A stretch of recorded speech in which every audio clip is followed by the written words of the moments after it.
isi cyane byatumye itanga umwana wayo w'ikinege kugira ngo umwizera wese atarimbuka. Amen. Amen.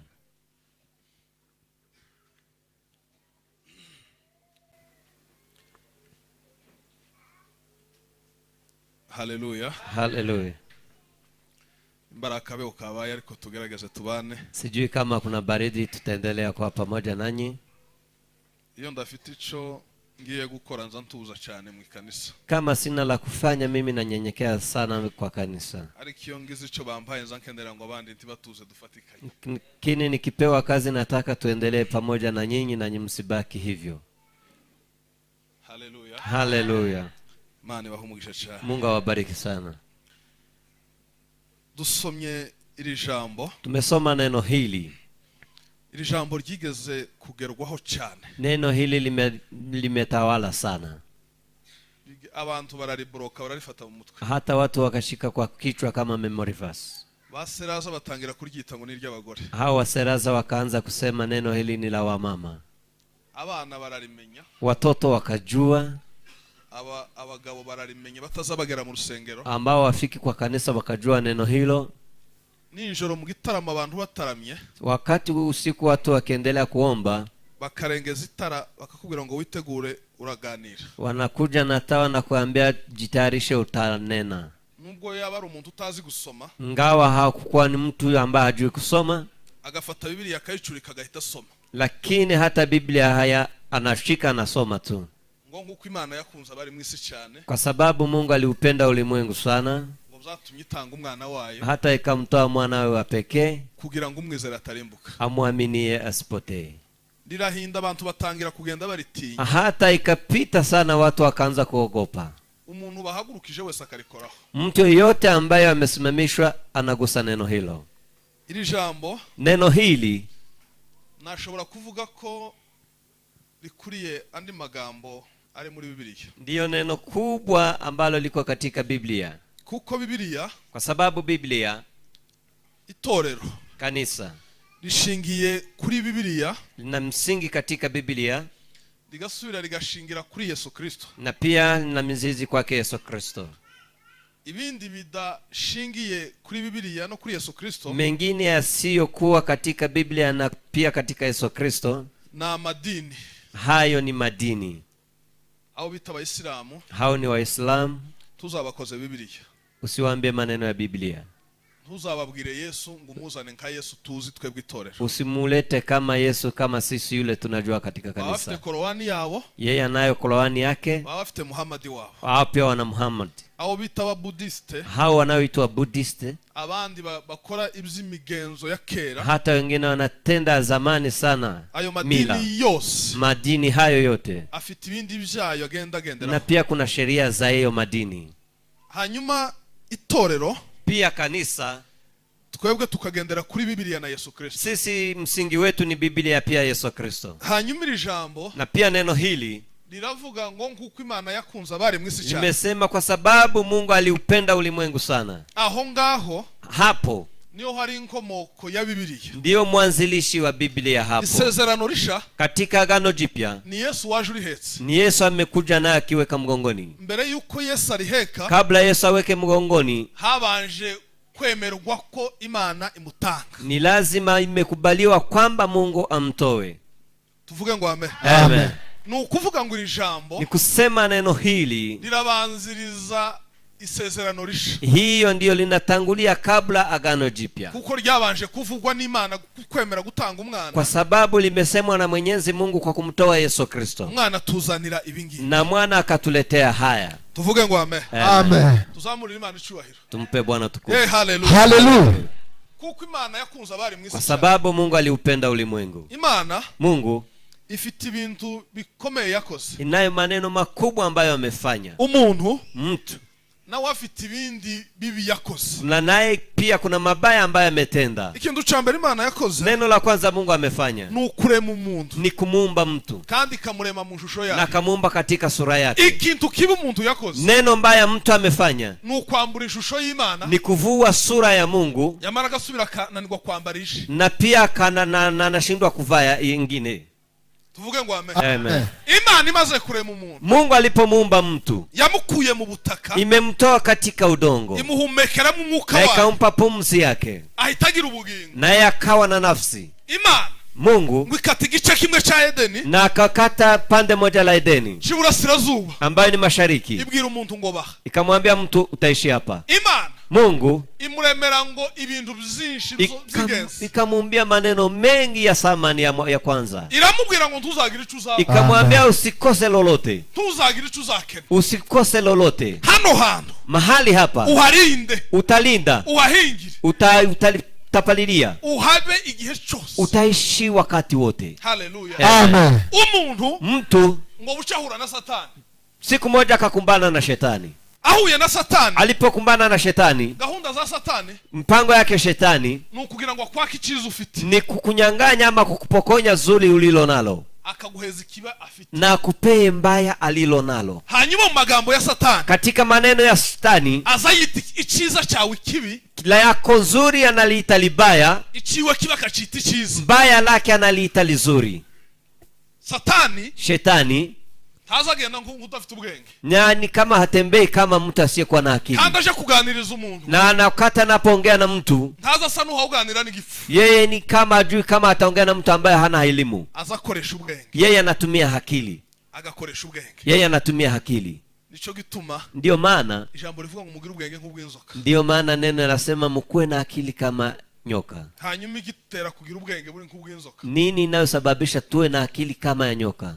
kubaho ubuzima bwubahiriza amabwiriza duhabwa n'Imana, ni kuwa katika maisha ya kutii sheria zake Mungu. ubwenge bungana n'ubw'inzoka, akili kama ya nyoka twarabuhawe, tumepewa, ni amategeko, ni amri. tuyaryamyeho, tukilala katika amri, tuyagize ubuzima, tukiyafanya maisha, taho Satani yonyura, hakuna mahali shetani anaweza kuko akapenya. Satani, kwa sababu shetani taza dusaba izo tutazi, yeye hawezi kutomba lile hatujui. azatubwira ngo twice ibyo dufite, anatuambia tuwe lile tunalo, azatubwira ngo amategeko dufite, anatuambia amri tunazo oni tuzice, tuwe, twamara tukaba tutakaje ubwenge, na pia tunakosa maarifa, Satani akaba turushije ubwenge, na shetani anatushinda akili. haleluya. Amen. Tuzamurira Imana ishimwe, tumpe Bwana utukufu. haleluya, haleluya, Imana ishimwe cyane, asifiwe sana. haleluya, Amen. haleluya, haleluya, Imana ishimwe cyane. Amen. Imana Mungu ibwira umuntu, ikamwambia mtu, iramubwira ngo uzabaha muri Edeni, ikamwambia utaishi Edeni. Imana ngo irangize, Mungu alipomaliza iheza umuntu amabwiriza, ikampa mtu amri, Imana iheza umuntu byinshi byo mtu gukora, akapewa sheria na Mungu na maneno mengine, Imana ngo imubuza kimwe, lakini Mungu akamkataza neno moja, ngo gukora ku giti kimenyesha icyiza n'ikibi, kugusa katika mti ambao unajulisha mema pia mabaya. umuntu, Mtu, Satani shetani aramushuka, akamzidi akili, ngo bakubitane ngo bahure, walipokumbana walipokutana, aramubwira, akamwambia, ngo ese ni ukuri koko Imana yarababujije? je, ni kweli Mungu amewakataza? Nuko Biblia yambwiye, ndivyo Biblia imeniambia bitangirira katika Mwanzo. ngo ni ukuri koko Imana yarababujije ngo ndimukarya kuri iki giti? Je, ni kweli Mungu amewakataza msikule mti huu? Wa mugore ati yaratubujije. Mke akasema ametukataza. Uyu mugore, mke huu, yirengagije ikintu gikomeye, yani amezarau maneno makubwa. yabwiye inzoka, amemwambia nyoka, arayibwira ngo Imana yaratubwiye ngo nitukirya ngo tuzapfa. ameambia nyoka, Mungu ametuambia tukikula hii pia kufa tutafa. Inzoka iramubwira ngo yasuko, na nyoka ikamwambia la, si hivyo. Imana ico yanze ko mumenya, yale Mungu amekataa msijue, nukugira ngo mutamenya iciza n'ikibi, ni kusudi msijue mema na mabaya, ngo mukamera nkayo, msikue kama yeye ama vile Mungu alivyo. ngo nukugira ngo mutamera nkayo, ni kusudi msiwe kama Mungu. umuntu arumva, mtu akasikia. Mana tubabarire cyane. Amen. Nta biza bidutsinda tutari tubizi. Kuna yale ambayo anatushinda kabla sisi tujue. Habiza bitugora tutari tubizi. Hakuna ambaye anaweza tushinda sisi kabla hatujajua maneno hayo. Ndagira ngo mbabwire bakristo ngo mube maso. Nataka niwaambie wakristo muwe macho. Muwe maso cyane. Muwe macho sana. Muwe maso cyane. Muwe macho sana. Hallelujah. Hallelujah. Amen. Hallelujah. Amen. Hallelujah. Ijambo ry'Imana ngo nguko Imana nguko Imana yakunze abari mwisi cyane. Neno linasema kama vile Mungu aliupenda ulimwengu. Kuko Imana yakunze abari mwisi cyane. Kwa sababu Mungu amependa watu walikuwa duniani ama ulimwenguni. Ikintu cyambere cyatumye Imana igaragaza ko ikunze umuntu. Neno la kwanza limesababisha Mungu waone kama amempenda mtu. Nuko yamuremye. Ni kwa sababu imemuumba umuntu atagize uruhare. Kabla mtu hajaweka na jukumu lake. Mtu Imana imuheza uburenganzira bwose. Mungu akampa yale yote. Imuheza ubutware bwose. Ikampa mamlaka yote. Imuheza ibintu byose. Ikampa vitu vyote. Nishagaragaje ko Imana yakoze ikintu gikomeye kandi ikora icyo yakagombye gukora. Hiyo ndio limesababisha kwamba Mungu amefanya makuna lile ilikuwa natakikana Mungu afanye. Ariko umuntu ngo arangize Satani aramushuka ubumana buratakara. Lakini Mungu shetani akaingia katika mtu akadanganywa na umungu ukapotea ndani ya mtu. Ubumuntu umaze gutakara. Mtu ulipopotea ndani ya mtu Imana irongera ishaka kongera kandi kugarurira umuntu ubumuntu bwari butakara. Na Mungu akatafuta jinsi nyingine ya kurejeshea utu uliokuwa umepotea ndani ya mtu. Kubera urukundo rw'Imana. Kwa sababu ya upendo wa Mungu Imana itanga umwana wayo. Na Mungu akamtoa mwana wake. Uyu mwana wayo cyari kimuzanye. Mwana kilile lililomuleta kwano kugira ngo dusingirize ico dutaye. Kwa sababu ilikuwa tukabizi lile ambalo sisi hatukuwa tunajua. Ico twari dutaye. Lile tulikuwa tumelipoteza. Ni ubumana twari dutaye. Ni umungu tulikuwa tumepoteza ndani yetu. Imana ibona ko atari bishiza. Mungu akaona si vema. Iravuga ngo reka nsubire kandi. Ikasema acha nirudie tena. Mara ya pili. Uyu muntu musubiza ubumana. Mtu huyu ni murudisha umungu ndani yake. Ubwo Satani amwatsa ubumana. Kwa sababu shetani amepokonya Mungu ndani yake. Kubera urukundo nkuzu. Kwa sababu ya upendo nimempenda mtu huyu. Reka ntanga umwana wa. Hata nitamtoa mwanangu. Yesu akaja. Yesu ngo amare kuza. Yesu alipokuja yambara umubiri w'umuntu. Yeye akavaa mwili wa mtu. Kugira ngo uwambaye umubiri nawe abashe kwambara ubumana. Kwa sababu yule alikuwa amevaa mwili na yeye avae umungu. Tuvuge ngo amen. Amen. Imana yari yuzuye nzima. Mungu alikuwa amejaa kamilifu Mungu. Yambara umubiri w'umuntu. Yeye akavaa mwili wa mtu. Kugira ngo umuntu nawe ashobore kwambara ubumana. Kwa sababu mtu na yeye avae utu wa Mungu. Tuzamurire Imana icyubahiro. Tumpe Bwana utu. Hallelujah. Hallelujah. Tuvuge ngo amen. Amen. Imana Mungu itanga umwana wayo. Ikamtoa mwana pekee. Iyo umuntu afite ubuzima. Mtu akiwa uhai. Iyo umuntu afite ikintu cy'ingenzi. Mtu akiwa na kitu ya maana. Iyo umuntu afite ubugingo. Mtu akiwa na uzima. Ashaka ko nundi muntu abasha kugira ivyo byiza. Akitafuta na mtu mwingine apate mazuri hayo. Ntabwo azakoresha amagambo, azakoresha ubuzima. Yeye hawezi kutumia maneno bali anatumia uzima. Niyo mpamvu Yesu. Ndio sababu Yesu ataga izindi strategy kugira ngo atugarurire ubumana. Hakupitia njia nyingine ili apate kurudisha Mungu ndani yetu. Ahubwo we yaje yambara umubiri kugira ngo abanyamubiri nao bambara ubumana. Bali yeye amekuja kavaa mwili na watu ili wamevaa mwili wapate kuvaa umungu. Hallelujah. Amen. Tuzamurire Imana icyubahiro. Tumpe Bwana utu. Hallelujah. Hallelujah. Imana ishimwe cyane. Amen.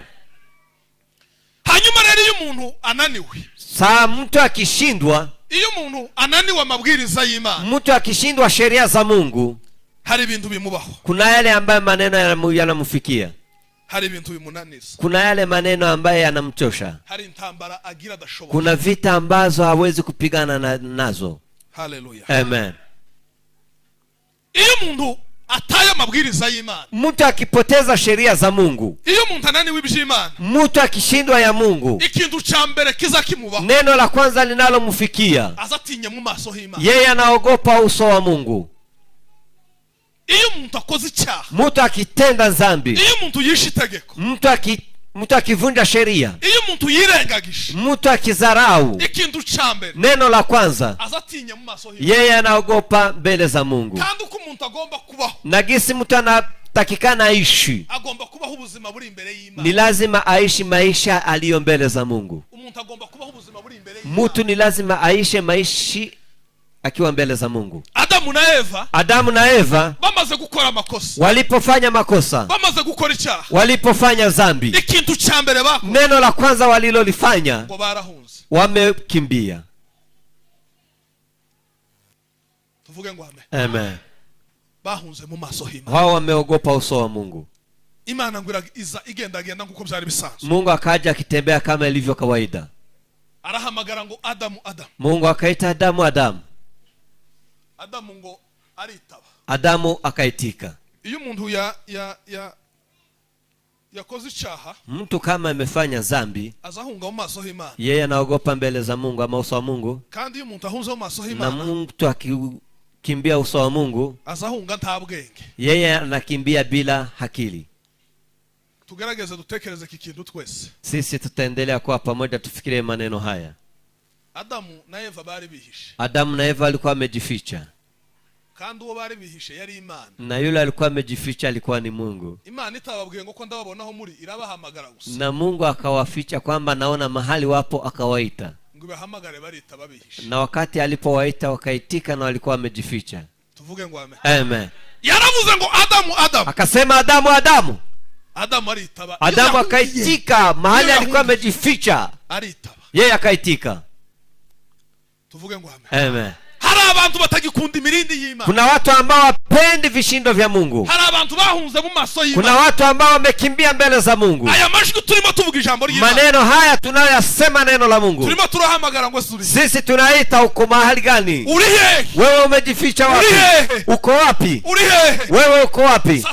Shetani nuzubwira umuntu ngo wakoze igitanga. Ndiye amemwambia kwamba umefanya maajabu. Ariko ijwi ry'Imana buri gihe. Lakini neno la Mungu kila wakati. Niryimbabazi nguri hehe? Nilasema ninakuita uko mahali wapi? Wongere kandi usabane n'Imana. Ili ukuje tena ukaribie Mungu. Gahunda ya Satani, mpango wa Shetani, nukugira ngo uhungu ugende burundu. Ni kusababisha wewe kimbie uende mwisho. Ariko gahunda y'Imana. Lakini mpango wa Mungu niri guhamagara ngo suri hugaruke mwana wangu. Nilikuita, je, uko wapi urudie mwanangu? Uri hehe hugaruke mwana wangu? Uko wapi urudi mwanangu? Uri hehe hugaruke mwana wangu? Uko wapi urudi mwanangu? Iryo ni ryo jwi ry'Imana. Hiyo ndiyo sauti ya Mungu. Ufite icyatumye uhunga mu maso y'Imana. Kuna lile limesababisha ukimbie uso wa Mungu. Wabanaga n'abanyamasengesho. Na ulikuwa pamoja na waombezi. Wabaga muri korali waragiye. Ulikuwa katika kwaya umeenda. Wagiraga ibihe byo gusenga waragiye. Ulikuwa na wakati wa kuomba umeenda. Ariko uracumva amajwi y'Imana. Lakini ukingana unasikia neno la Mungu. Irijwi ry'uyu munsi.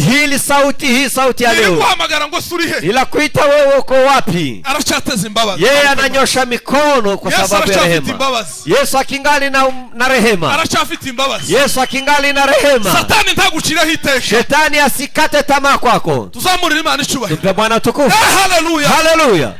Gahunda za Satani, mpango wa Shetani nuguciraho abantu iteka, ni kulani watu. Gahunda z'Imana, lakini mpango wa Mungu nukubwira abantu ngo aracara umwanya w'imbabazi, ni kuambia watu kikingali wakati wa rehema. Adamu na Eva ngo barahunga. Adamu na Eva wakakimbia, ngo bihisha mu maso h'Imana, wakakimbia uso wa Mungu. Haleluya. Amen. Icyakabiri y'umuntu yakoze icyaha, neno la pili, mtu kama ametenda dhambi azayiremera ingingo. Yeye utafuta sheria zake. Azashaka ingingo zimurengera. Yeye anatafuta sheria zake. Jewe mbarizwa mu itsinda ry'abanyamasengesho. Mimi niko katika kundi la waombezi. Muzamusenge umusenzi Imana ikababwira amakuru. Mkiomba Mungu anawaambia habari. Kandi nuja gusengera umuntu abanyamasengesho baraha. Waombezi mko hapa, ukienda kumuombea mtu, umuntu afite ibyaha na mtu akiwa na dhambi, Imana ntiyo kubwira ubwiza bwitarakubwira ibyaha, na hawezi kuambia uzuri wake kabla hajakuambia mabaya yake. Ibyiza byari mu murongo uri sawa, kwa sababu uzuri iko katika nafasi nzuri. Kitu cha mbere Imana izishaka ku muntu. Neno la kwanza Mungu anataka kwa mwanadamu ni kugira ngo umuntu agaruke mu murongo w'Imana, ni kusudi mtu arudie katika mpango wa Mungu. Imana ikabona kubwira umuntu kuva mu bwiza aja mu bundi, na Mungu anamdia napata nafasi ya kumwambia kutoka kwa kubwira umuntu bwiza buja mu bundi ari mu byaha. Lakini Mungu hawezi kuambia uzuri wake na ukingali katika dhambi. Tuvuge ngo amen. Amen. Nushi kugasanga umuntu afite ibyaha, ukikuta mtu ako na dhambi, ari umugore ufite umugabo n'abana, ni kama ni mama ako na watoto na pia bwana, uzomubwira ngo tubanze tubonane, umwambie kwanza tuonane. Mubwira muri mwembi, mkimwambia nyinyi wawili ntawazokujana, hakuna mahala atakupeleka. Kandi nubona ntumwizeye ko yo gushira hanze, Na kama muamini kama anaweza kusema maneno hayo, uzomubwire ngo nubivuga hanze nzoguhakana. Umwambie ukisema nje mimi nitakana. Nuramukugiza ubibwira, ukisubutu uambie mtu nzogusaba umudimu, mimi nitakuomba shahidi. uzoreba aho uzomukura twari babiri, nitaona mahali utatoa shahidi na tulikuwa wawili. Numwihererana muri babiri, ukimuweka pembeni uzomubage, umwambie yote, uzomukorera igitanda, umwambie kweli wote, umubwire intege nkesi, umwambie udhaifu wake, uko Imana yazikubwiye zose, kwa sababu vile kama vile Mungu alivyokuambia zote. Hari intege nke twagiraga abanyamasengesho, kuna udhaifu tulikuwa nao waombezi, ariko ubu nyine twarazikosoye. Siku hizi tumerekebisha. Icyambere, la kwanza, twakundaga gukora, hatukuwa tunapenda kufanya kazi. Kubera ko tutakundaga gukora, kwa sababu hatukuwa tunapenda kufanya kazi, ngo dushaka amafaranga, tutafute pesa. Abantu ntibamenyaga igihe twaje gusenga n'igihe twaje gusaba. Watu hawakujua wakati tumekuja kuomba na pia wakati wa kuomba. Igihe kimwe twaje tuje gusaba bakagira ngo twaje gusenga. Wakati tumekuja kuomba wanafikiri kuomba wamefikira tumekuja Igihe twaje tuje gusenga bakagira ngo twaje gusaba. Na wakati tumekuja kuomba wanafikira kama tumekuja kuomba msaada. No ubu nyine. Sasa siku hizi turi mu gukora. Sisi tunafanya kazi. Tuvuge ngo amen. Amen. Tukagira ifaranga zacu. Tunakuwa na pesa zetu. Takibazo dufite. Tuna shida la pesa. Icyakabiri twagiraga intege nke. Neno la pili mahali tulikuwa wadhaifu. Kwari gusoma ijambo ry'Imana. Kulikuwa ni kusoma neno la Mungu. Abayumbe bagiraga intege nke zo gusoma ijambo. Waombezi walikuwa ni wadhaifu kwa kusoma neno la Mungu. Ariko ubu nyine. Siku hizi turi mu gusoma. Sisi tunasoma, tukandika na tunaandika. Tugira Biblia zo kuandika mu ibyo abandi bavuze. Tuna Biblia za kuandika wengine maneno wengine wamesema. Agenda zo kuandika mu ibyo abandi bavuze. Kama ni kitabu ya kuandika maneno wengine wamesema. Tugasoma tukagira zacu zo kuandika mu ibindi. Na pia tuna zingine zetu binafsi za kuandika mengine. Tuvuge ngo amen. Amen. Umuyumbu utarabishobora gerageza. Kama muombezi hajaweza hayo ajaribu. Nibwo buzima bwo kwiyubaka neza mu hiyo ndio uzima ya kujifanya katika maombezi ama kazi hii. Neza. Vizuri. Uba watangiye. Umeanza vizuri kufanya hayo. Tuzamurire Imana icyubahiro. Mpe Bwana utukufu. Hallelujah. Hallelujah. Adamu na Eva. Imana yarababwiye ngo sinzo nibiki mwakoze. Mungu akawaambia nini mumetenda? Adamu gusaba imbabazi. Adamu kusudi aombe msamaha. Aravuga ngo nuyu mugore wamba. Akasema mke huyu umenipea ndiye amefanya haya. Abantu musigaye mubabwira ngo mwagize intege nke. Watu naambia siku hizi umekuwa dhaifu. Akavuga ngo se wambonye. Akasema umenipata mahali gani? Wayungendaho. Kwa sababu wewe kwa nini unanisumbua? Wabwira umuntu kufite intege nke. Kwa sababu wewe ni udhaifu na hata naonekana. Kutasenze. Mbona Sunday hakushiriki? Ngo se gusenga ni mu rusengero gusa. Akasema kuomba ni katika kanisa tu. Kutari mu gutanga icya 10. Hata uwezo katoa fungo la 10. Mpaka nuhitanga iwanyu gusa. Mpaka ni kutoa huko kwenu tu. Abantu kugira ngo begere Imana basaba Imana imbabazi. Kusudi watu wamkaribie Mungu na waombe msamaha mbele za Mungu. Bari mu kwishakira ingingo. Hao wanajitafutia sheria zao. Bari mu kwishakira ibibarenga. Hao wanajitafutia sheria zao. Imana ngubaze Eva ibi ni ibiki wakoze. Mungu alipomuuliza Eva, kwa nini Eva umefanya haya? Eva ugusaba imbabazi. Eva kusudi aombe msamaha. Aravuga ngo ni inzoka. Akasema ni nyoka.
dhambi mara tena. Iyo umuntu ataye imvugano n'Imana, mtu kama amepoteza uhusiano wake na Mungu kupitia matamshi ya Mungu, iyo umuntu yirengagije amategeko, kama mtu amezarau masheria, iyo umuntu akoze ibyaha, wakati mtu amefanya dhambi, hari ibintu biza bimubaho bi, kuna yale maneno mengine yanamfikia. Ikintu cha mbere kiza kimubaho, neno linalomfikia, hari amahirwe azatakaza, kuna bahati anapoteza. Sawa, asante. Ikintu cha mbere, neno la kwanza, azatakaza ubudahangarwa. Yeye anapoteza uhusiano wake, azatakaza imunite. Yeye anapoteza nguvu. Ikintu cyose kiza kimutinyo, neno lolote linamkaribia. Tuvuge ngo amen. Amen. Iyo umuntu akoze icyaha, wakati mtu ametenda dhambi, iyo umuntu ari umusambanyi, wakati mtu ni msherati, azahura n'abandi basambanyi bakama bamumenya. Hao akikutana na washerati wengine wanamwangalia tu hivi, wanamjua. Wakati mtu ni mwizi, abibzi b'incuke bose bazabahuza, hata wizi wengine wote ni rafiki zake. Kubera igikorwa Adamu na Eva bakoze, kwa sababu tendo Adamu na Eva walikuwa wametenda. Imana yari yarababwiye ngo inyamaswa n'ibintu byose muzabitegeka, akasema wanyama wote mtatawala. Ariko umunsi bakoze icyaha, lakini siku wameasi, nibwo intare zabahindutse, ndio maana simba zimewageuka, nibwo imbwa zatangiye kumoka, ndio mbwa mwitu wameanza nico gihe umubiri w'umuntu watangiye kwihinda utinya, ndio mwasiku mwili wa mtu umeanza kuogopa. Imana yari yarababwiye ngo ibintu byose muzobitegeka, akasema Mungu alikuwa ameambia maneno yote mtakuwa mkiyatawala. Tuvuge ngo amen. Amen. Ibintu byose uko bizakabaye muzobitegeka, yale yote nimeumba yote mtayatawala. Ariko umuntu amaze gukora icyaha, lakini mtu alipoasi Mungu, iminite y'Imana yahise, yani nguvu za Mungu zikaisha kwao. Iyo umuntu akoze icyaha kimwe, mtu akitenda dhambi moja, abakinguriye n'ibindi byose, yani amefungua mlango wa dhambi zingine, kiba kikigutia, hakuna lile ambalo linaweza kuogopa tena. Udahangarwa no gutinywa kwa yani kutisha kwako ulikuwa ukitisha, byose bizabikuvaho, yote yanakuondokea. Tuvuge ngo amen. Amen. Umuntu azatakaza ubudahangara, yani mtu anapoteza nguvu zake. Hallelujah. Amen. Umuntu akoze icyaha, mtu akitenda dhambi, yeye anapoteza nguvu zake. Kandi ibyaha byinshi tutazadukora, na pia dhambi nyingi ambazo tunazifanya nuko tutagize ibyo twabanje, ni kwa sababu tumekosa lile la kuanzia, igitinyiro cy'Imana, yani utukufu wa Mungu, igitinyiro cy'Imana, utukufu wa Mungu. Hallelujah. Amen. Iyo umuntu akoze icyaha, mtu akitenda dhambi, azatakaza amahirwe yo mu buzima busanzwe, yeye anapoteza bahati yake ya maisha ya kawaida. Munsi Adamu na Eva bakora icyaha, siku Adamu na Eva wamefanya dhambi, niwo munsi basohowe muri Edeni, ndio maana siku hiyo wameondolewa katika shamba la Edeni. Batarakora icyaha, kabla hawajatenda dhambi hizo, bali batuye muri Edeni, walikuwa wakiishi katika Edeni kwa salama na amani. Iyo umuntu akoze icyaha, na pia mtu akitenda dhambi, abakinguriye umuruho, yeye anafungua mchoko, ubukinguriye umuruho, yani mchoko wote naambia mkujeni. Tuvuge ngo amen. Amen. Iyo umuntu ari umunyabyaha, kama mtu ni mwenye dhambi, abakinguriye inzira y'imiruho, yeye ni kama amefungua lango la mchoko. Ibizakora byose nta mugisha, yale yote anayatenda kuna baraka. Hainigiye muzamugira ngo byagenze neza, na kuna wakati mnafikira imetendeka vizuri, ariko atabigiriramwe amahoro, lakini ni kama hana amani katika hayo, atabigiriramwe amahoro, lakini ni kama hana amani katika hayo. Imana izifata amahoro ikayakura mu Mungu, Mungu anatoa amani na atoa ndani ya mtu, ibidateye ubwo bugatangira kubitinya, yani yale yote yakuwa natisha unaanza kuogopa. Niho abantu benshi bagendeye, ndio wenzetu wote wamepotelea hapo. Iyo mwumva umuntu ngo yari umukristo, unakuta mtu alikuwa mkristo, ukumva ngo yabaye umurozi atarigeza aje hanze, unasikia amekuwa mlozi na hajaenda nje. Nukubaho ubuzima bwo mu ikanisa budakijijwe, ni kuwa katika maisha ya Kikristo, Satani akamutinyukira mu ikanisa, na pia shetani anamdharau akiwa kanisani, akamurekirita akamujana, na hata pia anamwanza kumwambia na anampeleka, kandi yarangiza akamutuma mu ikanisa, na pia shetani anamtuma katika kanisa hilo, akamubwira ngo akazi kawe kose ugakorera mu ikanisa, akamwambia kazi yako yote utatendea katika kanisa hilo. Niho nasanze ushoboye, hapo ndio nimekuta wewe unaweza. Tuvuge ngo amen. Amen. Igihe cyose uzabura umunyabyaha, wakati wote utakuwa wewe ni mwenye dhambi, Satani ntazogutinya, shetani hawezi akakuogope, Satani ntazogutinya, hata siku moja shetani hawezi akakuogope, azagutinyuka, yeye atakukaribia. Kandi nagutinyuka. Siku atakapokukaribia, azakwambura amahirwe yose. yeye atakupokonya bahati zako zote. Uzabura amahoro. Wewe utakosa amani. Uzabura Edeni. Utakosa Edeni. Uzabura udahangarwa. Utakosa hizo nguvu. Uzobura ibintu byose by'ingenzi mu yani utakosa yale yote ni ya samani ama ya muhimu ndani Yesu. Lakini mtu akiwa ndani ya Yesu, iyo mutari ubuzima butinyica, mtu akiwa na uzima wa kuogopa dhambi, iyo mutari ubuzima bwubaha Imana, mtu akiwa maisha kumtii Mungu, abari ubuzima bukomeye, yeye anaishi katika maisha yenye nguvu, abaho ubuzima bwiza, yeye anaishi katika maisha mazuri. Aba ni abantu bagaragara babona bisa nibidafatika, hata watu wakiangalia wanaona ni kama hawezi kugusiwa, Imana zimuha kunyurwa, lakini Mungu anampea kutulia, Imana ikamuha agahaga ibyo afite, na Mungu anampa kushiba yale alikuwa ako nayo. Abantu bakabona ugira amahoro y'iminsi yose, lakini watu wanaona uko na amani ya kila siku. Hallelujah, hallelujah, hallelujah, hallelujah. Mungu yari umunyabyaha, mtu akiwa ni mwenye dhambi, nico gihe icyizere kitakara kikagenda. Hiyo ndio wakati uaminifu wake unapotea. Ndagira ngo mbabwire ngo mwongere mugaruke kandi. Nataka niwaelezee murudieni tena. Iyi gahunda ya Edeni na Adamu na Eva irangiye. Mpango huu wa Edeni na Adamu na Eva, Imana yongeye kutugarurira Edeni. Mungu ameturejeshea tena Edeni. Iyi Edeni Imana yatugaruriye. Hii Edeni Mungu ameturejeshea. Ni twasomye. Ni hii tumesoma. Ngo nkuko Imana yakunza kwa sababu Mungu ameupenda ulimwengu sana. Nkuko Imana yakunza bari mwisi cyane. Kwa sababu Mungu ameupenda ulimwengu sana. Imana kubera ko yakunza abantu cyane. Kwa sababu Mungu amependa watu sana. Imana iravuga ngo kubagarurira Edeni. Akasema mimi nitawarudishia Edeni. Ariko iyo Edeni, lakini Edeni hiyo nayo mwanze kuyinjiramo. Nayo pia utakuwa mumekataa kuingia. Iyo Edeni ni Yesu Kristo. Na hiyo Edeni ni Yesu Kristo. Iyo Edeni ni Yesu. Edeni hiyo ni Yesu Kristo. Hari umuririmbyi wavuze. Kuna muimbaji mmoja ambaye ameimba. Aravuga ngo iyo ndi muri Yesu. Akasema mimi nikiwa ndani ya Yesu, ngo numva nguwe neza. Mimi najihisi kuwa amani. Iyo ndi muri Yesu. Mimi nikiwa ndani ya Yesu, Umutsinzi. Mimi ni mshindi. Iyo ndi muri Yesu. Nikiwa ndani ya Yesu, mfite amahoro. Mimi ninayo amani. Iyo ndi muri Yesu. Mimi nikiwa na Yesu, sintsindwa. Mimi sishindwi. Iyo ndi muri Yesu. Mimi nikiwa ndani ya Yesu, enda nidegemza. Maana nikiwa salama. Iyo ndi muri Yesu. Nikiwa ndani ya Yesu, mfite ubugingo. Mimi ninayo uzima. Iyo ndi muri Yesu. Nikiwa na Yesu, ndi mwijuru. Niko katika mbingu. Hallelujah. Hallelujah. Tuzamurire Imana ishimwe. Tumpe Bwana utukufu. Hallelujah. Hallelujah. Bwana sifiwe. Amen. Hari umuririmbyi wavuze. Kuna muimbaji ambaye ameimba ngo iyo turi kumwe ngo mba ndi mwijuru pe. Mimi tukiwa pamoja naye, mimi niko katika mbinguni. Mimi nikiwa na Yesu, ngo mba ndiyo neza. Ni kama niko mbinguni. Iyo ndi muri Yesu. Nikiwa ndani ya Yesu, ngo mba ndi mwijuru neza. Mimi niko mbinguni. Mimi niko tayari mbinguni. Tuvuge ngo amen. Amen. Tuzamurire Imana ishimwe. Hallelujah. Hallelujah. Hallelujah.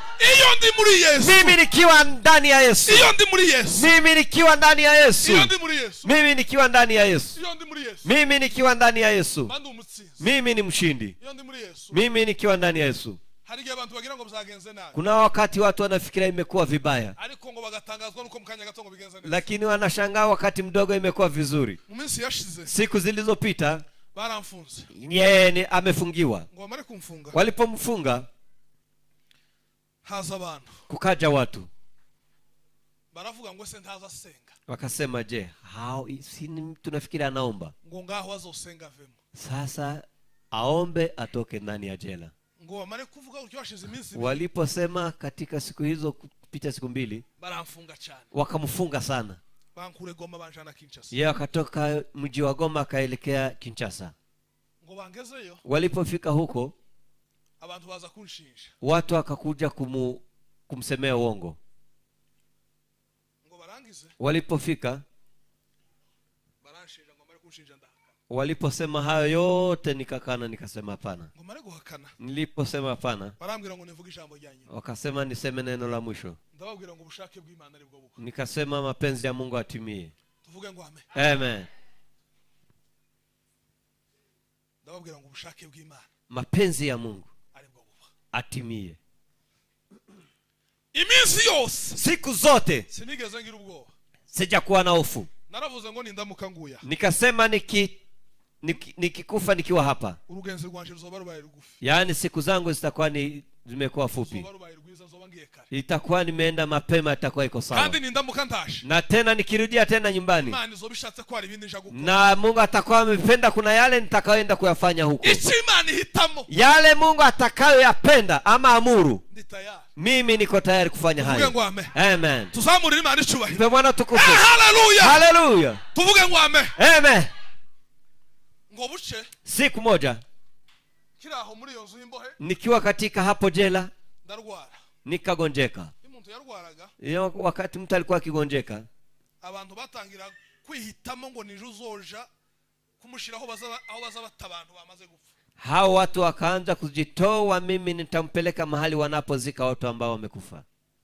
Ntabwo bageza bazika kwa rugukaburira. Si kuzika, ni kutupa. Twari ni gereza iba hafi ya Fleve, no kujugunya muri Fleve. Yani ilikuwa ni jela, ilikuwa karibu na mto huu wa Fleve. Kugira ngo uzobona kayaga, ili kusudi upate kahewa, kugira ngo uzongere ubone izuba, ili upate tena hewa, kugira ngo uzongere ubone hanze, ili upate tena nje, uangalie tena nje. Ukavuga ati napfa, ukabwira chef de cellule uzompitemo naje nzoje kubona hanze. Unaambia mkuu ambao na mimi utanipea bahati hiyo, mimi niende kutupa mtu huyu ili na mimi nipate kuona nje siku moja. Ngomare kurwara, nilipougua ndasenga, mimi nikaomba. Basi Imana ngo se ni ndwara nzogenderamo. Nikasema, je, ni ugonjwa huu ambao utakayonitwaa?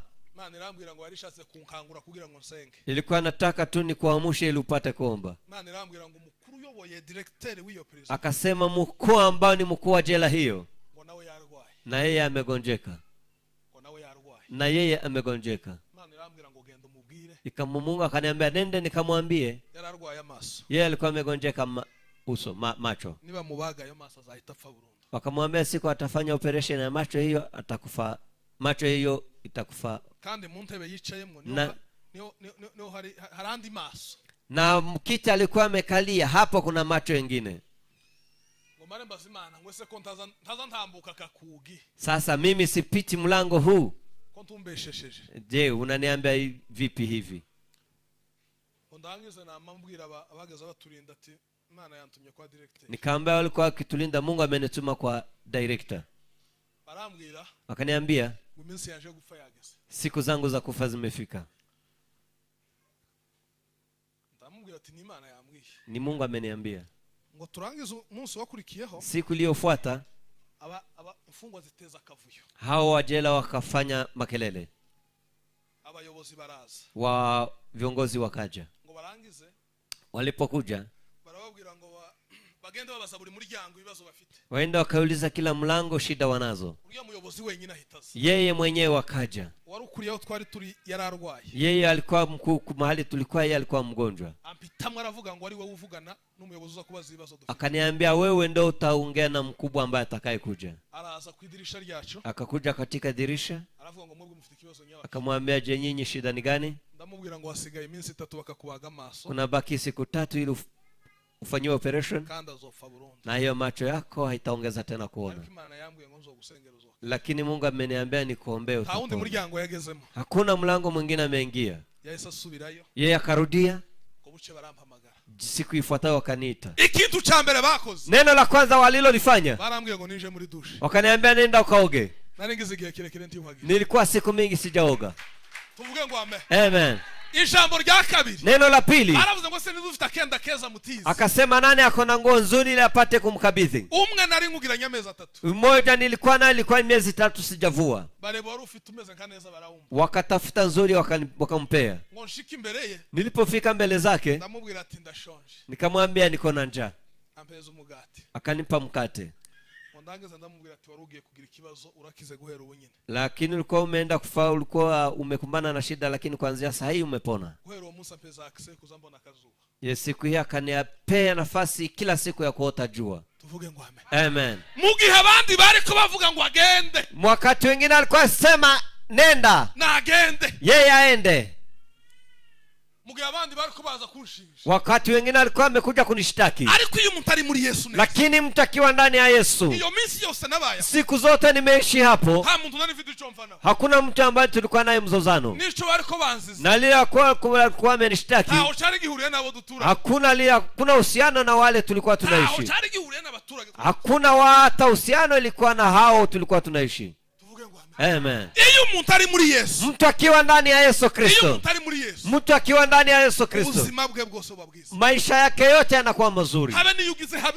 Hata ukipita mahali pabaya, kuna yale Mungu anataka kukuambia. Nataka niwaambie ndugu zangu, kuna sheria na sharti za Mungu. Hayo ndio mnatakikana mtii. Na pia si ngumu. Si ngumu. Kuiba na kutokuiba. Kutokuiba ndio rahisi. Amen. Kubesha no kutabesha. Kudanganya na kusipodanganya. Kutabesha niko korosha no kwichechekera. Hiyo tu ni kunyamaza. Kusipodanganya ndio iko rahisi. Abajura n'abandi bose bazabamena nibyo bigoye bamufashe bazamugirira nabi. Yale yote ambayo tunafanya wezi na wengine, hiyo ni mabata. Ukishikwa unafanywa vibaya. Iyo umuntu agiye mu busambanyi, lakini mtu akienda katika usherati, umuntu atakaza amafaranga, mtu anapoteza pesa, agatakaza na energy, hata na nguvu unapoteza. Ariko wirekeye, lakini ukiacha, hari kibazo nibyo byoroshe. Hiyo ndio rahisi. Tuvuge ngo amen. Amen. Intege gukorera Satani, kumtumikia shetani, birafunye cyane, ni muzigo mzito sana. Wovuga ngo kuroga no kutaroga ngo birangana. Je, kuwa muzizi ama mulozi na nini rahisi? Abandi bararyamye ngo wewe uri hanze, wengine wamelala uko nje. Uko kuryama ukaruhuka si kabzo byiza? Je, kulala na kupumzika si ndio nzuri? Tuvuge ngo amen. Amen. Imana biroroshe. Ya Mungu yote ni rahisi. Igisabwa gusa n'ukubahiriza aya mategeko. Lile unatakikana tu ni kutii sheria. Iyo mtu yubahirije aya mategeko, mtu akitii sheria, abatumiye Imana mu buzima bwe, yeye anamualika Mungu katika maisha yake. Wamara kugira Imana mu buzima bwawe, na ukiwa na maisha ndani yako, ukiwa na Mungu ndani ya maisha yako, ukaburuzitira rwo kutemera Satani, wewe inakuwa ni upango ambao ambia shetani nenda usinikaribie. Lakini kama hauna Mungu ndani yako, wewe ni kama umefungua mlango kuelekea kwa shetani. Na shetani anapokukaribia anakuta ndani yako hakuna kitu. Yeye anakuachia lile alikuwa nalo. Edeni tumerudishiwa. Tuko wakati wa rehema. Kuna wakati rehema itaisha. Kuna wakati neno litasimama. Kuna siku watangaza injili hawatakuwa. Kuna wakati mtakalo litafuta neno la Mungu mlikose. Nyinyi mjiunge na Mungu. Hiyo Mungu hajakosea. Nyinyi ni lazima muendee Mungu. Mungu sio mbaya. Mungu sio hajakutendea mabaya katika maisha. Shetani mpango wake, hajui sababu ya kuishi kwako. Ndio maana shetani anataka kuweka katika mpango yake. Mwisho wa mpango yake shetani ni maisha ambayo yanaelekea katika Jehanamu. Ni kwenda katika Jehanamu. Mwili wako usikusumbue. Wengine wamesumbua na mwili, na ukawapotosha na ukawapeleka. Wengine wamedanganywa na ulimwengu, jinsi inavyokimbia, na wakakimbia na ulimwengu, lakini mwisho wake ni katika Gehanamu. Wengine hajamwangalia shetani, hayo ya shetani ndio rahisi, lakini mwisho wa hayo ni kuangamia. Ni kuangamia. Nataka niwatangazie, mwisho wa maisha haya kuna wengine maisha. Mwisho wa maisha haya tutaenda kumlaki Bwana. Katika mwisho wa haya maisha kuna maisha ya milele. Hakuna mtu atakayepitisha miaka 120, lakini zaidi ya miaka 120 kuna milele ya Mungu. Kuna milele ya Mungu, na kuingia katika milele ya Mungu, nyakati hizi mnaishi, hiyo ndio itakayoandaa mahali mtakapoelekea. Kama mama ni mjamzito, yeye anamtafutia mtoto mavazi. Yeye anamwambia katika daktari, anamwambia nini nitazaa. Na wakati amejifungua, kuna wakati wa kumshika shingo. hari ibihe byo kumuheka, kuna wakati wa kumweka hari mgongoni, ibihe byo kumuramiza, kuna wakati wa kumpea hari maziwa, ibihe byo kumufata ukuboko, kuna wakati wa kumshika mkono, hari ibihe byo gutangira gutera intambwe, kuna wakati wa kuanza kupiga hatua. ariko yamaze ku muntu mukuru, Lakini akiwa mtu mkubwa, yamaze ku muntu mukuru, akiwa mtu mkubwa azatangira kwifasha, yeye mwenyewe hujisaidia. ariko baze ye, Lakini mwanzilishi iri kubabzeye inaanzia katika wazazi bamufashije ibyibanze, ambao wamemsaidia ya utangulizi. ariko mwebwe abantu, Lakini nyinyi watu, mwanze gukura, nyinyi mmekataa kuwa watu wakubwa, mwahoze mu byaha, nyinyi mmeendelea kuishi katika dhambi, ubihoramwe muri mwikanisa, na mmeendelea kuishi katika dhambi mkiwa kanisani. Yesu yaje ameze nk'intama, Yesu amekuja ni kama kondoo, ariko azagaruka ameze lakini atarudi kama akiwa simba. azaza bikomesha, Yeye atakuja akiwa kama simba. ndagira ngo mbasabe, Nataka niwaombe, ngo igihe niki, wakati ni huu, igihe cy'imbabazi niki, wakati wa rehema ni huu, kugira ngo Imana yongere bagirire, ili Mungu apate kuwazidishia mema mazuri, Mungu awatendee mema tena. Eka muhaguruke dusenge, Acha inukeni tuombe. kadusaba umushumba, Tutaomba kiongozi asenge akuje aombe, kugira ngo Imana yongere tugirire neza, na Mungu aendelee kututendea Imana duhe mazuri, imbaraga zo kwinjira muri Edeni, na Mungu atupe nguvu ya kuingia katika Edeni mpya, Imana duhe imbaraga zo kwinjira muri Edeni, na Mungu atupe nguvu ya kuingia katika Edeni mpya. Mana nyiribihe, Baba mwenye wakati, tunakuomba, twongeye guca bugufi, tunanyenyekea mbele zako bw'amagambo yawe, kwa maneno ya mtumishi wako. uhimbazwe, Wewe ushukuriwe, ushigwe hejuru kuko wewe ni wa Imana. milele, kwa sababu wewe ni Mungu. Data wemerwane natwe, Baba, endelea kuwa pamoja duhe nasi, guca bugufi cyane, sisi tupe kunyenyekea kwigera sana, ku ijambo ryawe. ili tupate kutii neno Data lako. wowe kwizerwa, Baba, wewe ni gira mwaminifu, neza imitima yose, utendee mazuri roho aba bantu hizi, bose bari imbere yawe, watu wote wanaoishi mbele babashe zako, kugerwaho n'iri ili jambo, wapate kufikiwa na neno babashe hili, kugirirwa imbabazi nawe, wapate kuwa rehema mbele zako. uhindukirire wewe Kristo, Wewe wageukie menye Mungu, kuko kiri ku mbabazi, jue kwamba wewe unaishi Uri ku katika ntebe kiti cha y'imbabazi rehema. yawe. Wewe unaishi katika kiti cha intebe rehema. y'imbabazi ikwiriye, Hiyo ni kiti cha rehema kandi cha buri Kristo. wese agomba kugeraho. Na yule yote Data duciye lazima. bugufi cyane, Baba, tunanyenyekea kugira ngo sana ubashe kutugirira ili neza, upate kututendea mazuri. duhereze imitima iciye bugufi Tupe roho ambayo tunanyenyekea yo mbele za kumva Mungu, amagambo ya yawe, kusikia neno la Mungu. tumenye neza ko wakunze abari mu isi, Tujue kwa sababu umependa ulimwengu bigatuma utanga umwana wawe hata w'ikinege, ukamtoa mwana wako wa kugira pekee, ngo ukwizera wese na wala atakaye kuamini ye kurimbuka, abali asipotee, ahubwo ahabwe ubugingo bali buhoraho. awe na uzima wa milele. Uhimbazwe kuko uri Imana, Jina lako kandi litukuke ukomeje kubana kwa natwe, sababu umeendelea kuwa sandi pamoja. kubw'ijambo ryawe Asante kwa neno la Mungu tubashije kumva muri aya ambalo masaha, tumelisikia kasiku ya leo. uhereze umugisha Mpe mbariki babashije kuritanga ambaye amelitoa ndetse na wale n'abaryumvise, ambao wamesikia, dukomeze turyigereho, wote tuendelee Urakoze kujifunza kukuri neno Imana, hili. Asante Baba, kandi kukomeje kubana natwe na umeendelea kuwa pamoja none nasi n'iteka ryose tubyambaje. leo na siku zote. Amen. Amen.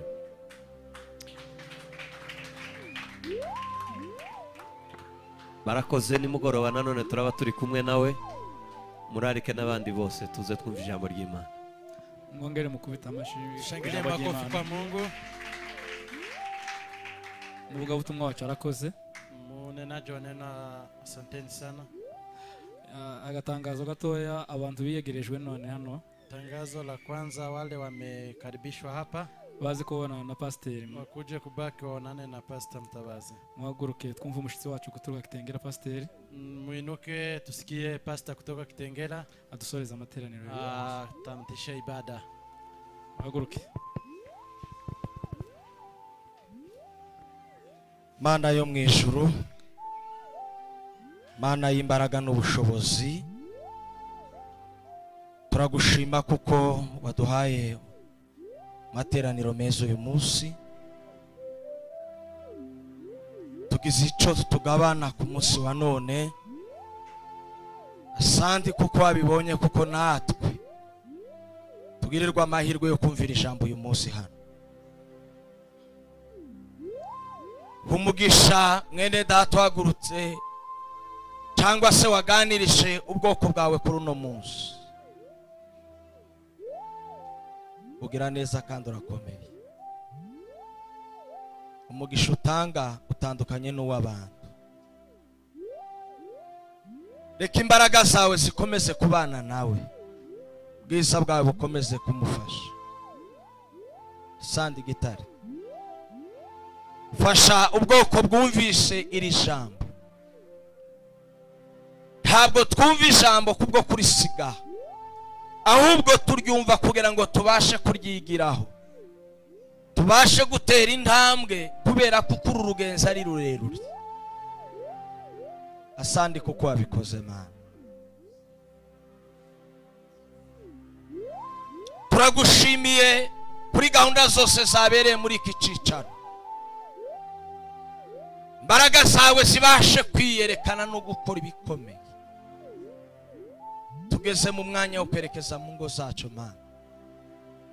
Jane na buri umwe wese aruke mu rugo amahoro. Tunakuragiza igitaramo cyane mugoroba.